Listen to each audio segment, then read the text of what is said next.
Seadown is refusing to back down, even though Jinny chooses to remain. Nan and Theo reconcile the following morning. Theo appears content to have his wife back, and she is at last prepared to go on.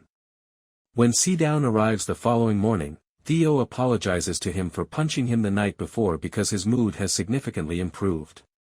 When Seadown asks him if Guy has gotten in touch, he reveals that on the night of the wedding, in addition to running away with Jinny, Guy was also spotted dancing around the castle grounds with Nan.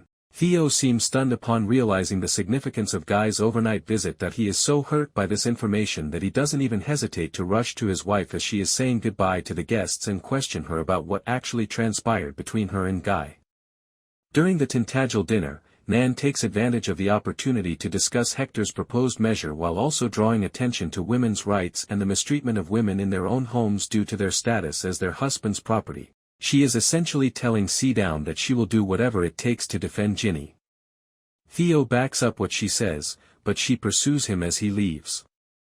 When Seadown catches up to her in the garden, Theo strikes him in the face, causing him to leave the scene before he can explain the full scope of his threat. Nan makes the decision to let go of Guy that evening. She apologizes for mistreating Lizzie earlier in the evening when she knocks on her door. She acknowledges that she still thinks about Guy, but she also says that becoming the Duchess has allowed her to see how powerful she is now and how much she can influence things if she truly puts her mind to it. She is committed to making things work with Theo, even though her feelings for Guy won't go away so quickly. She burns the clothes she was wearing the night of her wedding to Theo with Guy as a symbol of this choice, since it would benefit everyone if Nan didn't know that Guy was still hoping for her. Lizzie burns Guy's letter at the same moment. Guy waits for a response from Lizzie or Nan in the meanwhile, but is let down when he doesn't receive one. However, Jinny begins to second-guess her choice to flee. She is aware that Guy hates her since he would have dated Nan if it weren't for her.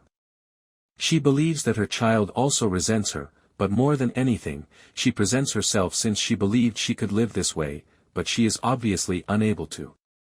Guy shows her the media articles where she is portrayed as a crazy lady who fled with her husband's child when she says she wants to return. Although it is unjust, she must come to terms with the fact that she is the kidnapper of her own child, even though it horrifies her. She will suffer horrible repercussions if she returns, including being separated from her child. During the hunt, Theo and Lizzie run into each other while Nan frets about Seadown's schemes. He mentions Arthur, Guinevere, and Lancelot's story when discussing the hunt's theme, which flimsily conceals his own thoughts that Nan was in love with Guy but was compelled to wed him. When he gets to the crux of the issue, he quickly eliminates parallels. He admits that he has heard Nan weep, which has led him to believe that she doesn't love her new husband and that her heart has been crushed since Guy left. Amidst all of this, Lizzie and Theo also spend a tender time together by the lake, suggesting that Lizzie's empathy for Theo may develop into something more. Nevertheless, Hector also tries hard to win Lizzie over to his way of thinking. Lizzie later confronts Nan, explaining the tears and how Theo is aware of it.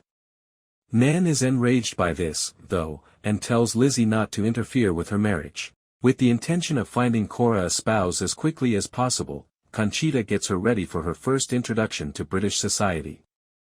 At first, Cora is thrilled to be going to the Tintagel Gala, but Conchita's mother-in-law then remarks that marriages in this country are only about money. Although she has been searching for someone with whom she might fall in love, Cora is upset that her father's fortune would be used to pawn her off.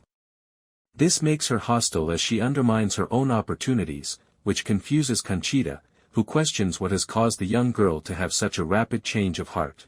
Back at home, Honoria and her mother-in-law are settling in after Richard's father passed away. They no longer have a place to dwell because debt collectors have taken possession of the majority of their properties. Since they will be living with Richard and Conchita, Honoria will have to stay with Mabel, even though nobody knows that the girls are genuinely thrilled about the possibility. Thanks for watching. For more updates stay tuned and don't forget to like, share and subscribe to my channel please.